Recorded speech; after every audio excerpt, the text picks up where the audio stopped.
যখনই উৎসবের মরশুম আসে বাতাসে এক ধরনের জাদু ছড়িয়ে পড়ে, তাই না? শিউলি ফুলের গন্ধ, দূর থেকে ভেসে আসা ঢাকের শব্দ, এসবই যেন দুর্গাপূজার কথা ফিসফিস করে কানে কানে বলে যায় কোনো এক অদৃশ্য পরী। এখন আমাদের সবার কাছে দুর্গাপূজা হলো একটি বিশাল শরৎকালীন উৎসব, যেখানে সপরিবারে মা দুর্গার প্রতি গভীর ভক্তি ও আনন্দে মেতে উঠি। আমরা অধীর আগ্রহে অপেক্ষা করি এই শুভ অনুষ্ঠানের জন্য।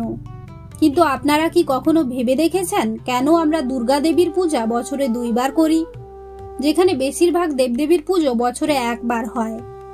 তো বন্ধুরা, নমস্কার সবাইকে। আমাদের গল্প কাহিনী চ্যানেলের পক্ষ থেকে আমি ঋতুপর্ণা আপনাদের স্বাগত জানাচ্ছি।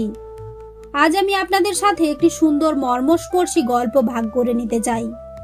একটি গল্প যা শুধু ভক্তির সম্পর্কে নয়, বরং চরম ত্যাগ এবং অটুট বিশ্বাস সম্পর্কে। এটি হলো অকাল বোধনের গল্প, স্বয়ং ভগবান রাম কর্তৃক মা দুর্গার অসময়ের জাগরণ। শ্রী রামচন্দ্র, সীতা দেবী ও লক্ষ্মণ বনবাস যাপনকালীন রাবণের বোন শূর্পণখা রামের প্রেমে পড়ে তাকে বিবাহের প্রস্তাব দেয়। রাম শূর্পণখাকে প্রত্যাখ্যান করলে সে লক্ষ্মণের কাছে যায়। লক্ষ্মণও তাকে অপমান করেন এবং নাক কান কেটে দেন। এই অপমানের প্রতিশোধ নিতেই শূর্পণখা রাবণের কাছে গিয়ে কান্নাকাটি করে এবং রাবণকে উস্কে দেয়। শূর্পণখার ঘটনার পর রাবণ ক্রুদ্ধ হয়ে রামের ক্ষতি করার পরিকল্পনা করে। তাই রাবণ মারীচকে সোনার হরিণ রূপে পাঠায়। সীতার অনুরোধে রাম সেই হরিণ শিকার করতে যান। এই সুযোগে রাবণ ভিক্ষুকের ছদ্মবেশে সীতার কাছে আসে এবং তাকে অপহরণ করে লঙ্কায় নিয়ে যায়। রাবণ সীতাকে লঙ্কায় অশোক বাটিকায় বন্দী করে রেখেছিল। তখন হনুমান সমুদ্র পেরিয়ে লঙ্কায় পৌঁছে সীতার খোঁজ পান। পরে রাম, লক্ষ্মণ, হনুমান ও বানর সেনা সমুদ্র সেতু নির্মাণ করে লঙ্কায় প্রবেশ করেন।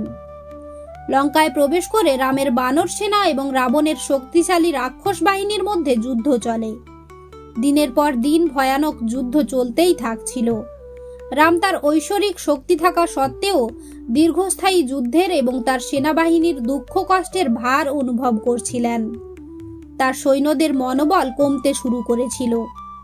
এই গুরুত্বপূর্ণ মুহূর্তে জ্ঞানী ও প্রাচীন জাম্বুবান, ভাল্লুকদের রাজা এবং রামের একজন বিশ্বস্ত উপদেষ্টা তার কাছে এলেন। জাম্বুবান তার গভীর জ্ঞান দিয়ে বুঝতে পারলেন যে এটি শুধু একটি শারীরিক যুদ্ধ নয়, এটি ছিল একটি আধ্যাত্মিক যুদ্ধ। তিনি রামকে পরামর্শ দিলেন, প্রভু, রাবণের মতো এমন অজেয় অশুভ শক্তিকে পরাজিত করতে হলে আপনাকে মহান এক শক্তির আশীর্বাদ চাইতে হবে। আপনাকে স্বয়ং দেবী দুর্গাকে আহ্বান করতে হবে। রাম তার অটল বিশ্বাস নিয়ে সানন্দে রাজি হলেন। কিন্তু একটি সমস্যা ছিল। দুর্গাপূজা ঐতিহ্যগতভাবে বসন্তকালে উদযাপিত হয়, যে সময়টি তার শান্ত এবং শুভত্বের জন্য পরিচিত। কিন্তু এই যুদ্ধ হচ্ছিল শরৎকালে। রাম অপেক্ষা করতে পারছিলেন না। তার এখনই মা দুর্গার ঐশ্বরিক আশীর্বাদ প্রয়োজন ছিল। তাই রাম অকালে দেবীকে আহ্বান করার সিদ্ধান্ত নিলেন। এটি ছিল ভক্তির এক অভূতপূর্ব কাজ। মাকে সন্তুষ্ট করার জন্য রাম 108টি তাজা প্রস্ফুটিত নীল পদ্ম ফুল নিবেদন করার সিদ্ধান্ত নিলেন। প্রতিটি নিখুঁত এবং অক্ষত, যা পবিত্রতা এবং সৌন্দর্যের প্রতীক। রাম তার বিস্তৃত পূজা শুরু করলেন।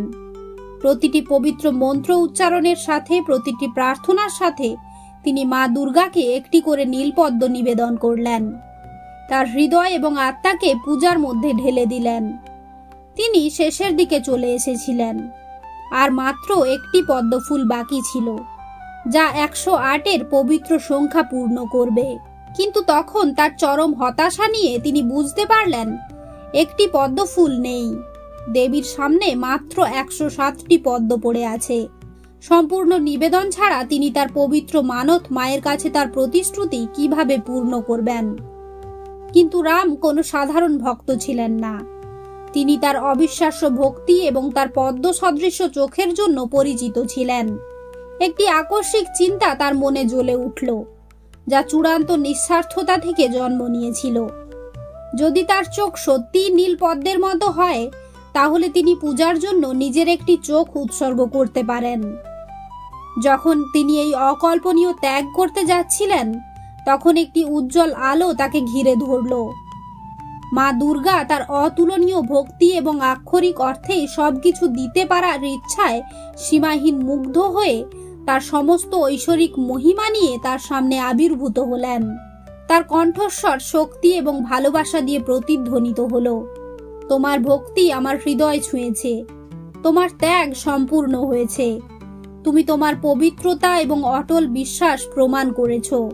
এখন এগিয়ে যাও এবং জয় তোমার হবে। মায়ের আশীর্বাদ পেয়ে রাম এবং তার সেনাবাহিনীরা নতুন উদ্যমে যুদ্ধ শুরু করলেন এবং দশম দিনে, যে দিনটিকে আমরা এখন দশেরা বা বিজয়া দশমী হিসেবে উদযাপিত করি, ভগবান রাম রাবণকে পরাজিত করলেন, যা অশুভ শক্তির উপর শুভ শক্তির চিরন্তন বিজয়কে চিহ্নিত করে। অকাল বোধনের মাধ্যমে রাম সীতা দেবীকে উদ্ধার করেছেন। তাই প্রিয় বন্ধুরা, যখনই আপনারা শরৎকালে একটি দুর্গাপূজার প্যান্ডেল দেখেন, এই অকাল বোধনের অবিশ্বাস্য গল্পটি মনে রাখবেন। মা দুর্গার আশীর্বাদ আপনাদের সকলের সাথে থাকুক, আপনাদের জীবনকে শক্তি, আনন্দ এবং শান্তিতে ভরিয়ে দিক। যদি আপনাদের এই উপস্থাপনা ভালো লেগে থাকে তাহলে লাইক বাটনে ক্লিক করুন, আপনাদের প্রিয়জনদের সাথে শেয়ার করুন এবং এমন আরও গল্পের জন্য সাবস্ক্রাইব করুন গল্প কাহিনী চ্যানেলটি। জয় মা দুর্গা।